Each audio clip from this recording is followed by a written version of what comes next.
سلامونه دوستانو په نننۍ ویډیو کې تاسو د هر څه نه مخکې د یو کلیپ وګورئ د ابوظبي پولیسو لخوا څو ورځې مخکې په خپل سوشل میډیا اکاونټونو باندې خپور شوی و. اول دا وګورئ.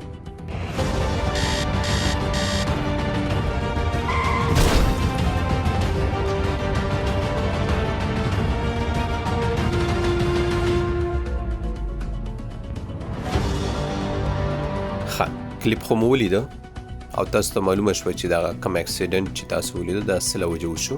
نو د ابوظبي پولیسو مدیریت په وینا چې 13 کال شاوخوا 3000 موټر چلونکي کم چا چې سرې اشارې کراس کړي دي یا کم څوک په سرو اشارو باندې وتلي دي نو تقریبا 3000 موټر چلونکي ډرایورانو دغه سرې اشارې کراس کړي دي او دوی واړو مخالفه اخیستې ده. په دې کې 2850 د هائی ټیک کیمرو په وجه پیژندل شوي دي.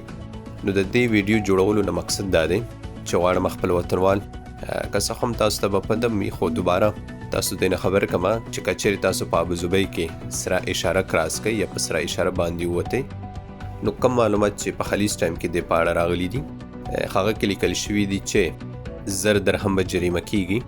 د جریمه به د کس په لایسنس پسې ځي او 12 بلاک پوینټونه به د په لایسنس پسې اچوي کیږي. دغه سربېره به تر 10 ورځو لپاره موټر هم بنديږي. ورسره د 2000 کال قانون مطابق کم چې 15 آرټیکل دی کله چې تاسو د موټر بیرته خلاصوي هغه به 50000 درهم جریمه جمع کوي او ورسره به تاسو لایسنس تر 6 میاشتو لپاره لاک کیږي. مطلب په هغه لایسنس باندې به تر 6 میاشتو لپاره ډرایوري نشي کولای، مطلب ډرایوري کولو اجازه به نه لري. نو ډیر زیات به احتیاط کوئ چې کوم څوک سره اشاره کراس نه کوي. یو خو به مدت تاوان شوی وي چې 1000 درهم جریمه به یو ځای کیږي، بیا به موټر د شروع لپاره بند کیږي. دا یې سره به 12 بلاک پوینټونه ستا په لایسنس پسې جمع کیږي. دا یې سربېره د ورځې پس چې ستا خپل موټر خلاصوي بیا به 50000 درهم جریمه ورکوي او ورسره به د 6 میاشتو لپاره لایسنس هم لاک کیږي. نو همدې په خاطر د تاوان خو به د ځان ته شوی وي او بل چاته به د تاوان رسولی وي نو دې له وجې ډېر زیات احتیاط کوئ. سمه ده. نو نننۍ ویډیو هم دومره وه.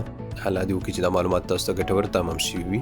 د نورو د سپینو معلوماتو لپاره تاسو احمد ټایمز تعقیبوئ تر څو تاسو په خبر شئ. په اخره کې ستاسو دعاګانو او سپورټ څخه زه د زړه له کومې مننه کوم.